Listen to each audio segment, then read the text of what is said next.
Сустав фиксирован мышцами. Связки, капсулы, они служат для ограничения движения. Но поскольку движение – это процесс динамический, то в разный момент включаются разные мышцы. Вот плечо поднимается, понятно, что его поднимает дельта. Но в разные моменты головку плечевой кости в сустав, суставную впадину вжимают разные стабилизаторы. Точно так же с бедром, с коленом есть мышцы-стабилизаторы, которые держат сустав в определенном положении в определенное время. И они все должны согласованно включаться. Если этого не происходит, сустав становится нефиксированным. Оставшиеся структуры пытаются его удержать на месте, перенапрягаются, начинают болеть. Какие-то другие структуры травмируются, потому что он ходит не по своей траектории, а как-то что-то зацепляет непрерывно. Это все долгие процессы, десятилетия. Но они все в одном направлении двигаются к разрушению сустава.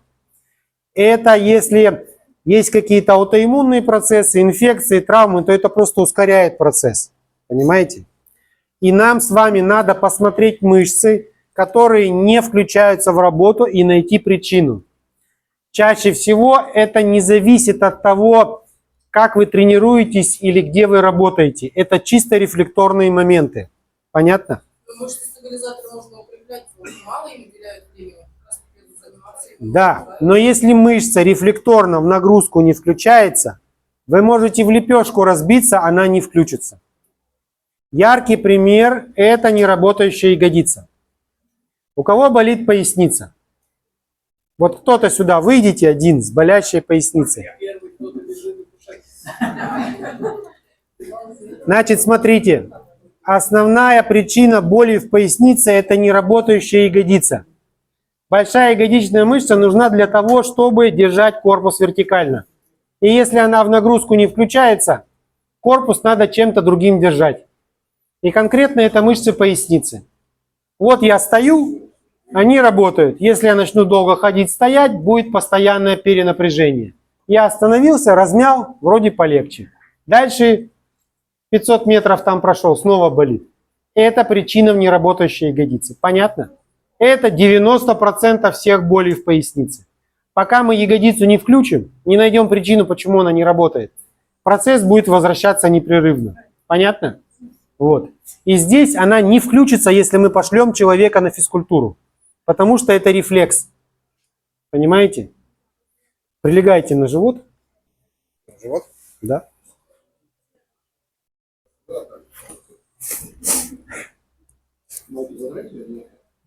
Без разницы.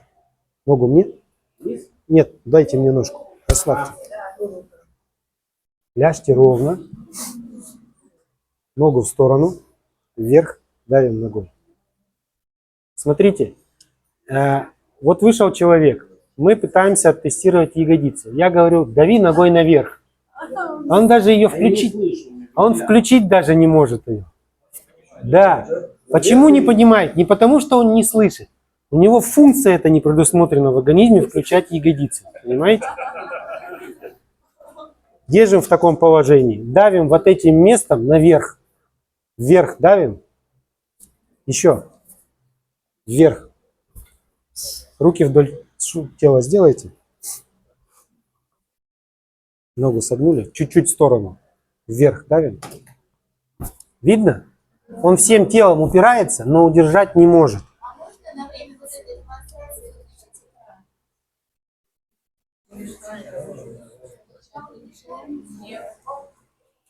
Значит, еще раз. Ножку согнули, чуть-чуть отвели. Вот это тест на ягодицу. Давим коленкой наверх. Вот он не очень давит. Он приподнимает. Вы заметили, он вот так вот корпус приподнимает. И вот эта мышца, она включается, он пытается корпус держать вот этой мышцей. И если мы так посмотрим, ну как бы то ягодицы-то и нет. Вот. Вместо нее таз пытается удержать грушевидная мышца, она идет вот так. Через нее проходит нерв седалищный, и она его слегка поджимает. Вот это, вот этот синдром седалищного нерва, когда боль идет вот сюда. Понятно? Здесь не больно? Вот если сюда нажать, то может быть болевой синдром. Понятно? Вот в таком плане. Какие-то операции были у вас? Опорно-двигательных нет. На животе любые операции? Грыжу где спирали. Какая сторона? Руки вот сюда положите. Паховая грыжа. Пахло, да. Руки вот сюда положите. Это такой момент. Приходит женщина, да, операции были, нет. Открываешь живот, там рубец от кесарева. Это что? Да это не операция вообще. Это кесарево, это фигня. Операции были? Нет. Вверх давим. Видно разницу? Нет, еще не видно. Вверх, вверх. Вот так, еще. Вверх. На секундочку на живот переверните. Сейчас мы быстренько причину найдем. И я вам на спину, извините. Держим руку. Туда давим.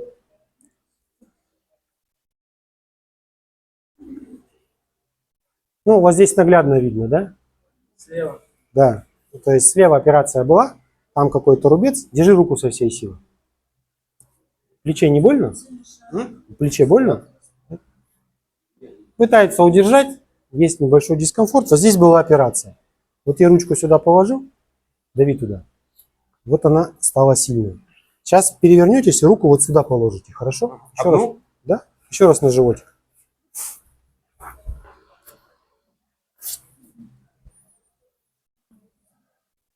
Вверх. Видно, что сейчас на ноге повиснуть можно. Эту ногу. Вверх, согнул, согнул, вверх. Вот и здесь тоже. То есть, смотрите, здесь рубец отключает ягодичную мышцу, и это произошло не вчера. Он долгое время держит там поясницу.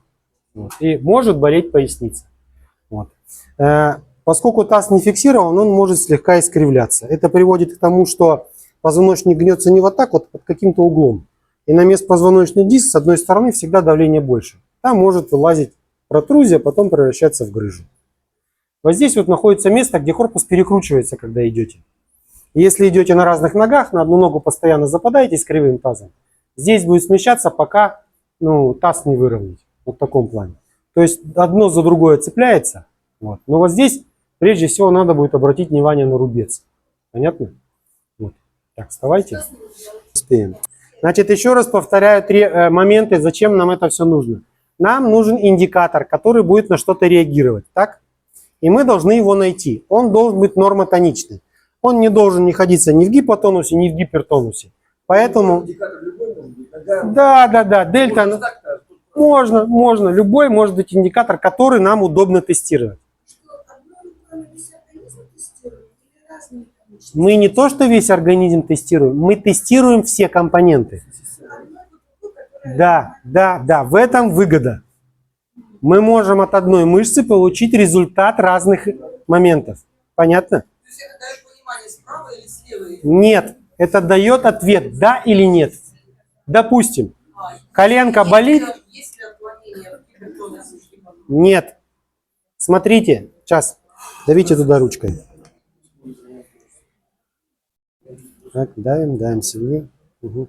Переворачивайтесь вот так. Ребята, нам в первую очередь нужен нормотонус. Еще раз, вот та рука слабая уже не берем. Прямой ручкой давим туда, давим сильнее. Вот она отпружинила. Так? Я края сблизил. Вот так вот края свел. Пробую еще раз. Давим сильнее. Вот, еще раз. Да. Один гипо, другой гипер. Давим. Вот видно, что я свел края и ни черта не происходит. Да, вот эта нам мышца не подойдет, потому что она в гипотонусе, а вот это потому что в гипертонусе. То есть нам нужен нормотонус. Для теста она не подойдет. То есть надо разбираться и смотреть. Вверх. Да. А ножки в гипотонусе. Да. Смотрите. Зубки сожмите. Сжала зубки. Сустав зафиксировала. Ножка держится. Расслабьте зубки. Держи ножку. Вверх дави. Так не держится. То есть там есть какие-то моменты. Потом я вот вижу вот здесь вот какие-то рубцы непонятные. Да, то есть какая-то операция на стопах была. Туда рукой давим сильней. Посмотрим, как оно влияет. Давим туда сильней. А это должна, наоборот, восстановиться. Еще раз. Давим. Видно реакцию? Тут рубцы. Тут рубцы. Рубцы послеоперационные. Пораздражал немножко рубец, и тонус тут же изменился. То есть, ну, конечно, да. То есть, если она придет, скажет, у меня болит плечо, мы должны вначале посмотреть на стопы и там поработать, потом на зубы. А только потом... Ну да. Вот. Давайте кого-то еще, чтобы был нормотонус. Прямую ручку сделали, свою поставили перпендикулярно, командуем дави, потом дави сильней. Вот она отпружинила. Да? Вторую попробуем. Давим, давим сильней.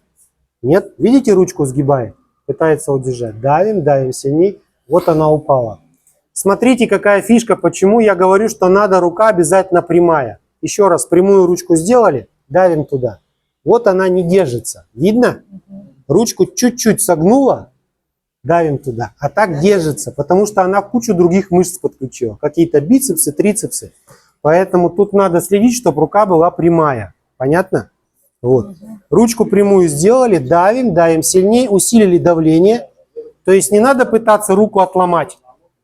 Вот. Ясен пень, что она, ну, как бы меньше. Если я свои 100 килограмм навалю, она точно, ну, прогнется. Вот. И если наоборот человек такой вот, а вы маленькая, то вы его можете... Короче, надо почувствовать упругое сопротивление. Понятно? Давим, давим сильней. Вот она отпружинила. Я края свожу. На 2-3 секунды. Давим, давим сильней. Рука ослабла. Вот это нормотонус. Вот эта мышца, вот эта дельта подойдет нам для экспериментов над этой девушкой. Понятно? Смотрите, вот мышца. Вот она. Я беру и свожу края. Если брать бицепс, вот так вот края сводятся. Понятно? Нога вот так вот. Просто точки прикрепления, ну, примерно вот так стянуть и все. Здесь как бы ничего такого моментного нету. А вообще болит что-то? Нет. Точно? Операции были какие-то? Ну, ничего такого. Я не знаю. Нет. Говорит нет. На все отвечает нет. Я не знаю, просто нет и все. Короче, Сейчас что-нибудь найдете, да? да. Мы у всех находим. О, как все видно, да? Ну, вот здесь вот структурный компонент. Значит, как мы можем проверить структурный компонент? То есть, ну, она как бы утверждает, что ничего не болит, но поверим. Структурный компонент – это мы просто на больное место кладем руку. И получаем какой-то момент. Понятно? Язык покажите. Забирай. Значит, вот здесь есть какие-то признаки гастрита. Почему? Потому что язык обложен. Понятно? И, скорее всего, если мы ткнем в проекцию желудка, то получим реакцию. Видно? Нашли, блин. Вот.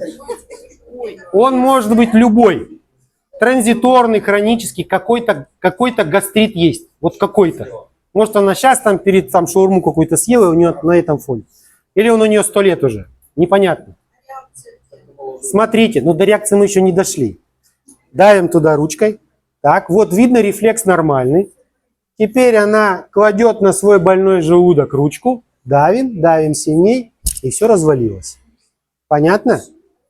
Если она чуть-чуть ниже сдвинет руку, давим, давим сильней, она держится. Или выше, там, где нет желудка, тоже рука держится. Здесь, на коленке, там все держаться будет. Ну, смотрите, еще раз, держим, давим, давим сильней, все хорошо. Вот я палец поставил один, давим, давим сильней, вот оно все развалилось. Блин. Понятно? Это фокус. Извините, нет, немножко не понимаю. Еще раз, значит, если вот желудок, ну, живот, Сначала. что рука проваливается, Нет, нет, нет. не проваливается. Ребята, следите за тем, что я говорю. Очень невинно, если честно. Ну так встаньте, подойдите, можете вот сюда встать. Стоп, стоп, стоп. Успокоились. Смотрите, как я рассуждал. Я посмотрел на язык. Увидел, что там небольшой налет. Я сделал вывод, что есть какие-то проблемы с желудком. Первый момент. Так? Второй момент. Я взял индикатор. Да. Я просто предположил. Вот. Я взял какой-то индикатор, конкретный в нормотонусе, и ее руку положил на больной желудок, якобы больной, и получил реакцию. Понятно? Такая логическая цепочка. Если руку чуть-чуть сдвинуть от желудка, то эта реакция пропадет. Рука остается сильной. Да, да, вот она пришла, говорит, в армию не хочу. Хочу, желудок болит. Мы такие, сейчас. Бац, а у нее рука сильная. Все, годен. Понятно? Вот. Это мы какой компонент проверяли? Структурный. Структурный. Структурный компонент – это когда мы раздражаем, провоцируем определенную область. Допустим, пришла, болит коленка, к примеру. Да понятно, я про нее пока говорю. Вот она пришла. Ребята, я хочу, чтобы вы уловили логическую связь. Вот мы первое нашли нормотонус.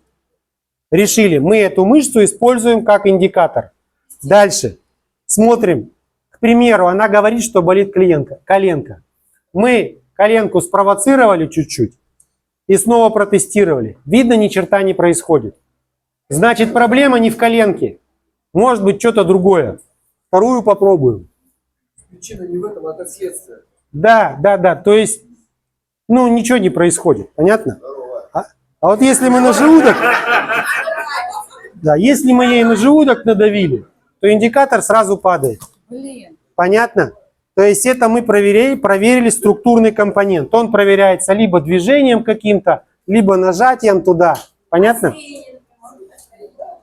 Зрение не очень. Можно проверить зрение. Значит, смотрите, есть у нас там куча всяких моментов, которые, отвечают за зрение. Зрительная кора находится вот здесь, вот в затылочной области. Еще раз давим сильней. Смотрите на ручку. Ой, на вот этот, что это, как называется? Давим сильней. Вот упала. Видно? То есть я вот эту аккомодацию ей спровоцировал, и это уже стресс. И этот тест, он реагирует на какой-то стресс. На любой. Понятно? Если она положит руку, вот это определение, это первичная зрительная кора. То есть если она руку на затылок положит, то такого эффекта не будет. Вот, смотрите, следите за ручкой. Давим туда. Видно? А если уберет, снова наладится. Это не значит, что ей можно так зрение вылежить. Это просто рефлексы так работают. Вот. Дальше. Какой у нас следующий компонент? Вот здесь загорожен. Биохимия. Конфета есть у кого-нибудь? Давайте. Только не холст. Ладно, давайте холст. Еще какие-то штуки есть съедобные? Одну давайте сюда. Смотрите, как можно проверить биохимический компонент. Как организм реагирует на биохимию. Подождите, не все сразу.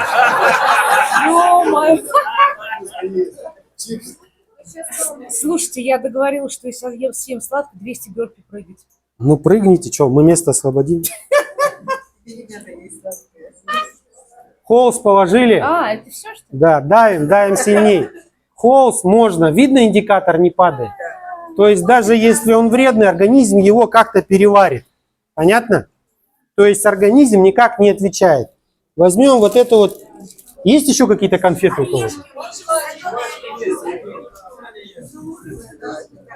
Это что это такое? Туда давим. Видно?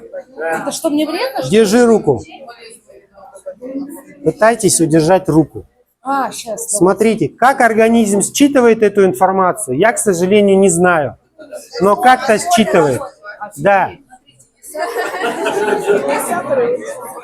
А вот сахар давайте. Интересно. Еще разок. Вот нормотоничная мышца сильная. Видно? Мы даем биохимическую провокацию, печеньку какую-то с непонятной начинкой. Видимо, для тузиков. Да? Организм против, да? А? Против организма? Смотрите, если она ее съест, она, видимо, сейчас не погибнет. Но организм по каким-то причинам, он вредный. Вот эта печенька, компоненты какие-то. Может... Голое тело или не обязательно? А? Голое тело или нет? Нет, можно вот на штанину положить. Все равно будет такая же реакция. Вот. Да, иногда даже и на тело ложить невозможно. Вот у кого аллергия, допустим, на мандарины. Мандарин можно где-то вот здесь положить. И тело уже начнет давать реакцию. Понятно? Как она считывает, я, к сожалению, не знаю точно. Вот. Посмотрим с сахаром. Да, можно, давайте. Сейчас мы подытожим. Сахар положил. Видно, что сахар нормально. И это на самом деле уникально. Потому что сахар обычно на всех хреново действует. А почему мне можно сахар? Да? Банан можно. Кого чай? Чай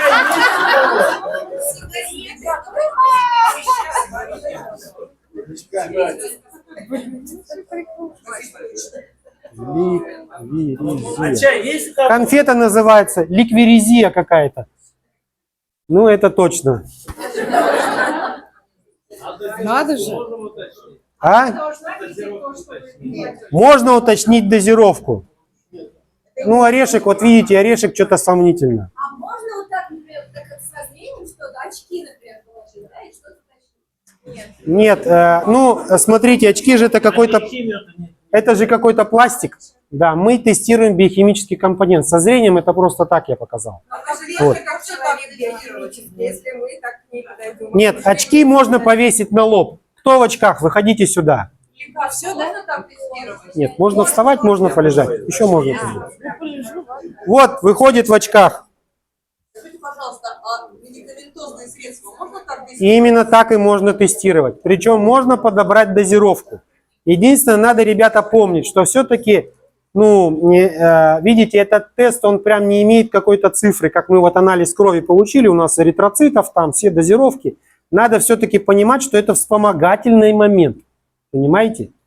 То есть, если, конечно, вы положили таблеточку от давления, и рука тут же упала, но надо задуматься. По крайней мере, сказать врачу, давай, может, другой препарат подберем. Или другой фирмы. Потому что, может быть, основной компонент один и тот же, а вспомогательные, которые, они другие. Понимаете? Нет, это без разницы. Да, можно озвучить, можно не озвучить, без разницы. Получается, можно на любую область тела класть, не обязательно? Ну, можно на любую, просто если ее вот сюда положить, ну, будет скатываться. Она как бы... Здесь живот ничего не скатывается. Там у кого выходил там с животом, у того с живота скатываться будет, ему пониже. Вот. Так. Зрение. Да, вы лежите, а вы сдавайте. Да. Дави рукой вверх. Дави рукой вверх. Дави. Угу. Дави еще раз вверх. Ну-ка, две руки. Вверх, дави. Вот здесь смотрите. Опорная функция организма. Дави руками наверх. Видно, что удерживает? Снимайте очки в карманах куда-нибудь положите. В карман положи, не надо убирать. Да. Вот очки мы ему сняли, вверх давим. Видно, что весь развалился. То есть, видимо, вот это горизонт пропал, глазами не за что зацепиться. Вот. Или еще какой-то момент. Видно, что он весь развалился. Сейчас очки надень и снова вернется. Такая же результат может наблюдаться наоборот. Сильные очки надел, на переносицу надавил, или центровка неправильная, или линзы неправильно подобраны. И сразу весь развалился.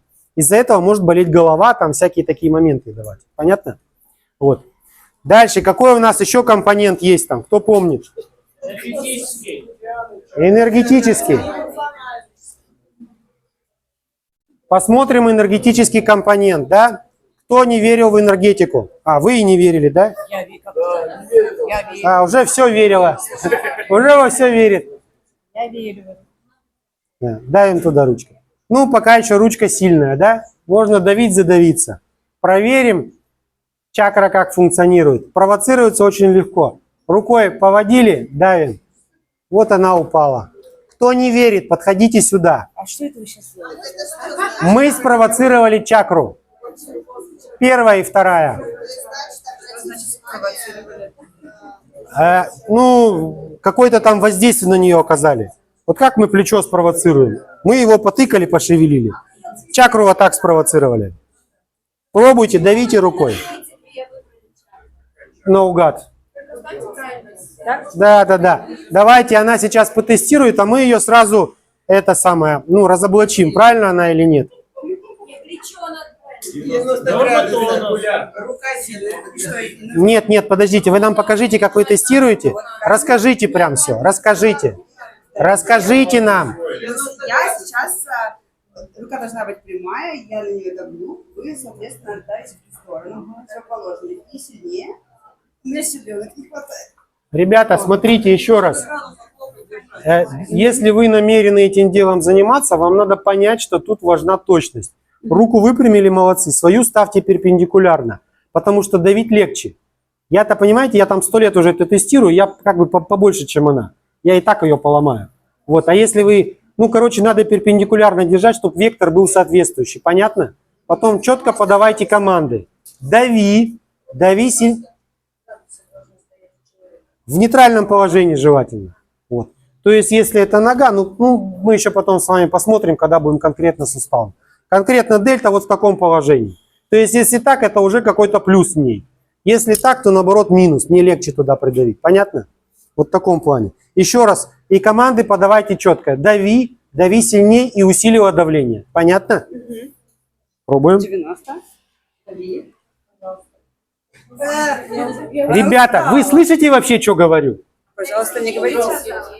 Да при чем тут, пожалуйста? Зато кулю тут на. Дави, дави сильней. Понимаете? Я давлю, у нее уже тонус есть мышцы, но не падает рука. Чтобы дальше надавить, надо ее предупредить. Дави сильней. И в этот момент усилили давление. Понятно? Пробуйте.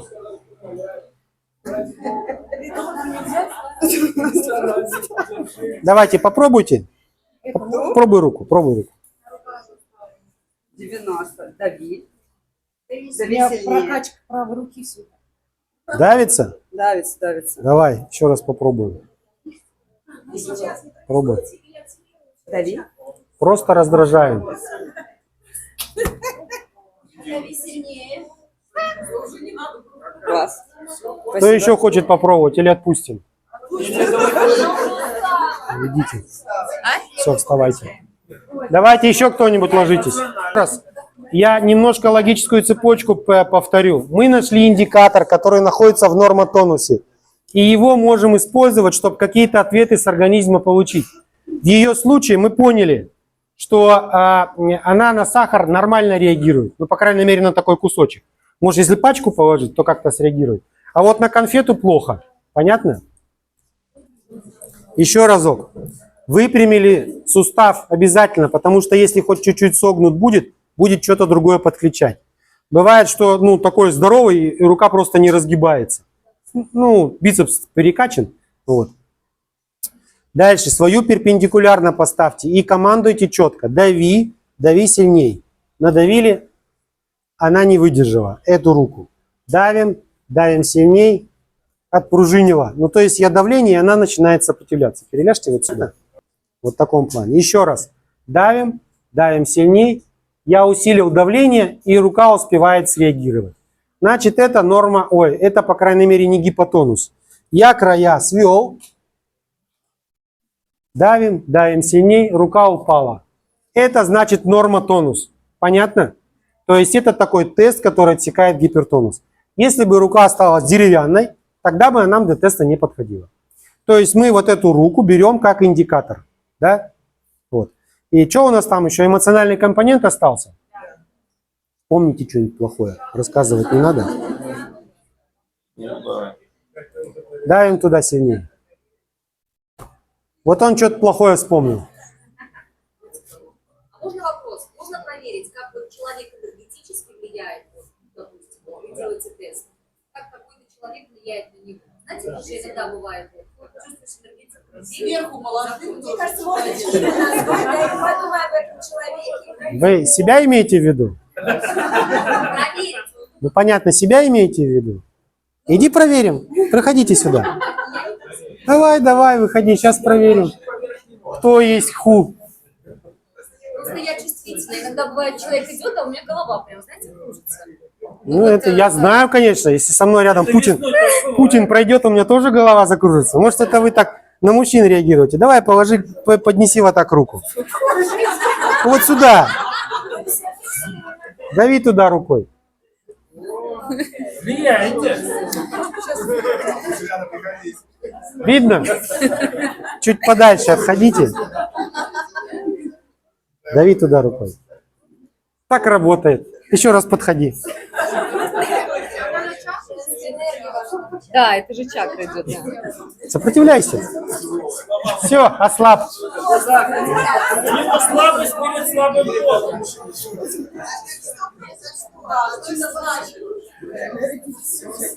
Вот это как раз и есть вот этот энергетический компонент. Смотрите, что мы делаем, когда что-то провоцируем. Мы нагружаем, ну, грубо выражаясь, больную структуру. Понимаете? Допустим, сустав больной. Если мы здоровый сустав нагрузили, ничего не произойдет. Больной сустав нагрузили, организм среагирует. Здесь точно так же. Если чакра нормальная, то она никак не среагирует. Она выдержит вот это, ну, сопротивление. Если она какая-то ненормальная, она сразу покажет стресс. Сейчас здесь это не эмоциональный аспект. Нет, эмоциональный был до этого. Еще раз смотрите, вспомните что-нибудь хорошее. В отпуске давно был? Вспоминаю отпуск. Вот он вспомнил приятные события. Вот она. Видимо, было хорошо. Теперь вспомните какой-то стресс. А что значит, вот когда женщина на чакры проводила, а потом я отошла? Это вот что значит? Тот момент, когда... Это был ответ на ваш вопрос. Когда чакры слабее становятся? Это значит, что эта структура находится в дисбалансе. Она как-то повреждена. Коленка, чакра там, что там. Какой-то элемент психологический. Он вызывает у организма стресс. Еще раз, вот этот тест, он, смотрите, ребята, вот эта нормотоничная мышца, она реагирует на стресс. На любой. Физический стресс, мы что-то больное потеребили. Химический стресс, мы положили ядовитую конфету. Эмоциональный стресс, он вспомнил что-то плохое. Если он значимый, этот компонент, тест упадет. Понятно? Если незначимый, тогда ничего не произойдет. Вот еще раз, вспомните что-то плохое. Вот он сосредоточился на каком-то негативном событии, и рука упала. Это для него стресс. Вспомните что-то другое плохое. Другой случай. Ну, другой случай. Дай им туда рукой. А эта ситуация для него не важна. То есть в данный момент вот та ситуация важна, а какая-то он ее уже либо отработал, либо она, ну, уже там сама куда-то делась. В данный момент, то есть она может сейчас, да? Да. То есть может он окажется в другой ситуации, и та будет. Но в настоящий момент она для него не важна. Первая, которую вспомнил, она как бы, ну, свою роль играет. Вот. А та как-то уже не очень. Может, она никогда не вылезет. Может, вылезет в определенный момент. Понятно? Вот. Для психолога тоже важно, да? Ну, да. То есть, на самом деле, психологи тоже разные бывают. Евгений вот работает в таком плане, что он постоянно эффект от тела ищет. Понимаете, ответ точнее. Поэтому работа, ну, гораздо быстрее и точнее получается. Тело не врет. Вы про это. Ну да, то есть можно определить возраст травмы, можно определить, кто там был задействован, сколько там компонентов, с каким из них работать, когда работать, какой перерыв нужен. И на все тело даст ответ. Понятно? Вот. Поэтому процесс получается значительно быстрее. Для нас это какую роль играет? Вот мы с вами, допустим, смотрите, у нас некоторые мышцы связаны с определенными органами. Допустим, широчайшая мышца связана с поджелудочной железой. Если поджелудка каким-то образом болеет, хронически там или только сейчас заболела, мышца слабеет. Понятно? Широчайшая находится вот здесь. Мы когда к плечу подойдем, я вам ее покажу. Руку сюда прижали к корпусу. Держим здесь.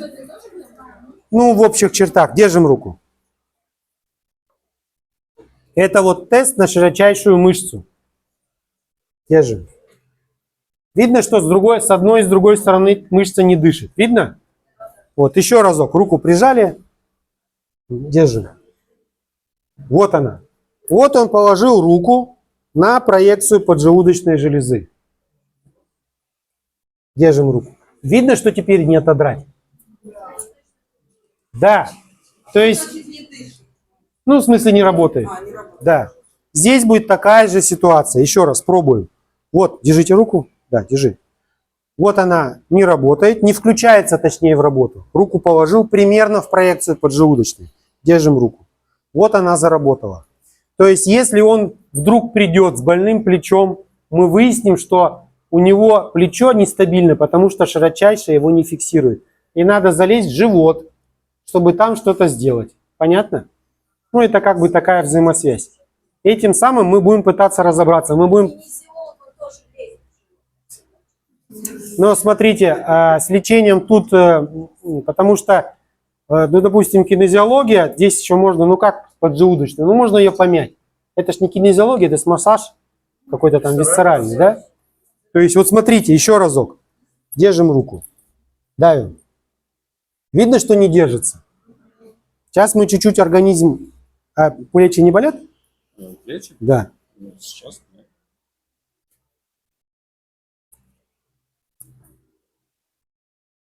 Растопырь пальцы. Держи пальцы вот так. Смотрите, я сейчас чуть-чуть ткну в поджелудку, и все заработает. Видно, что у него, ну, как бы руки не очень держатся. Ну и широчайшую сюда прижмите. Да. Вот она, не работает. Это как один из фиксаторов плеча. Еще раз пробуем. Держим. Видно, заработало. То есть я чуть-чуть на поджелудку воздействовал. Держим. И все тут же заработало. Держим руку. Туда. А таким же уточните аспекты Вот эти аспекты, они какие-то, знаете, ну такие прям бесконечные. Вот, допустим, взять поджелудку, да? Что там может на нее влиять? Спайки могут влиять? Тот же где-то аппендицит соперировали, он куда-то там чего-то тянет желчный. Проток сместился, поджелудка. Там дело в том, что поджелудка и желчный в одно место впадает. Если один скривился, то вторая, они всегда болеют вместе. Один момент. Какой-то гастрит. Какие-то спайки куда-то что-то тянет. Мы можем это физически обнаружить и найти место, куда нужно надавить и куда надавить. Понятно? Как это ищется? Еще раз. Ну, диабет это такая вещь, там можно попытаться. То есть, если, допустим, спина болит, пришел, там уже точно можно вылечить. Ну, в большинстве случаев. Диабет, он все-таки такой подвешенный, понимаете? То есть, надо искать основной компонент какой. Если эмоциональный компонент, какая степень диабета, ну, очень много факторов, понимаете? Нет? Ну да, то есть, это не такой вопрос, это, знаете, вот как, ну, какой пример привести? Как стать счастливым? Вроде вопрос простой.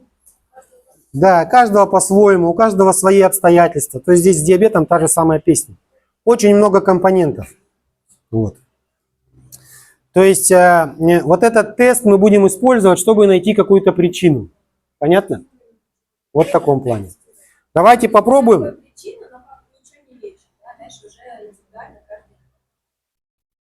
Подбирайте инструмент для лечения. Смотрите, да, прежде чем какое-то лечение назначить, нужно диагноз поставить. Но мы диагноз не ставим, нам хотя бы причину надо вычислить, какая она. Структурная, то есть это рубец где-то тянет. Либо биохимия, там надо во внутренние органы залезть, что-то там подшевелить. Вот. Либо это эмоциональный компонент. Ну вот еще раз говорю, яркий пример, человек плечо травмировал в спортзале, залечил. Эмоциональный компонент остается, и он как только что-то в руки взял, у него вот этот срабатывает, и он ничего поднять не может, у него боль появляется, потому что организм боится снова травмировать. Мы этот компонент убрали, и боль тут же прошла. Понятно? Точно так же и с биохимией. Где-то ему какой-то момент можно подрегулировать, и боль тут же пройдет, если он основной. Она проходит навсегда или вот тоже Зависит от образа жизни. То есть, если мы поджелудку ему подлечили, говорим, ты давай там прекрати со своими пивами гамбургер. Он да, тут же вышел, что-то съел. Понимаете? Зависит от образа жизни. Вот в таком плане.